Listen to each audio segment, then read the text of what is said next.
Hmm? A million years of life lost due to opioid-related deaths, a heavy toll for families, but also for Canada as a whole. What you doing, Paul Bijou Chan, baby? CTV News.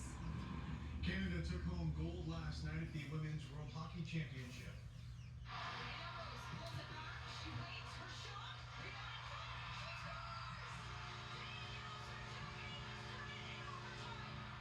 That power play goal gave Canada a 6-5 win over the USA, earning the country's 13th gold medal at the Women's Worlds, 3 more than the Americans.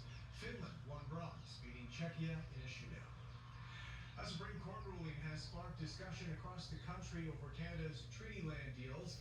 The top court recently ruled an Alberta community did not receive enough land under a historic agreement. Tony Brace has more on the fallout.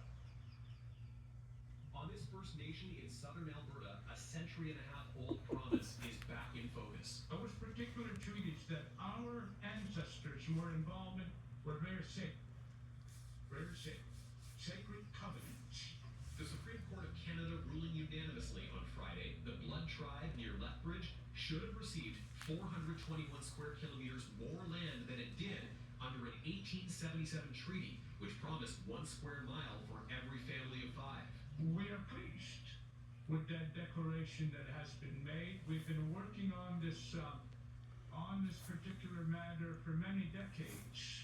Justice Michelle O'Bonce, when writing, Canada dishonorably breached the treaty land entitlement provisions of Treaty Number 7, saying treaty promises were intended to be honored so long as the sun rises and the river flows.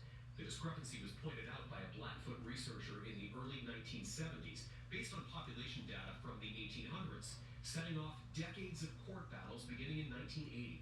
Stomach Chosha, my grandfather from the 7th generation.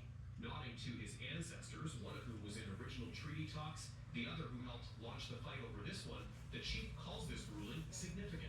I am sure that their spirits are very glad that we have reached this point. What you doing, my And boy? says he's ready to discuss Oh, compensation. my good boy. The federal government says the two parties are actively Hello, in Smokey negotiations baby. on resolving this past injustice. We are willing to begin very serious discussion in resolving this matter. A resolution the chief will only say he expects to exceed the cap available under a tribunal process, which handles treaty land challenges like this out of court. This is going to be What you doing, Bijou way baby? beyond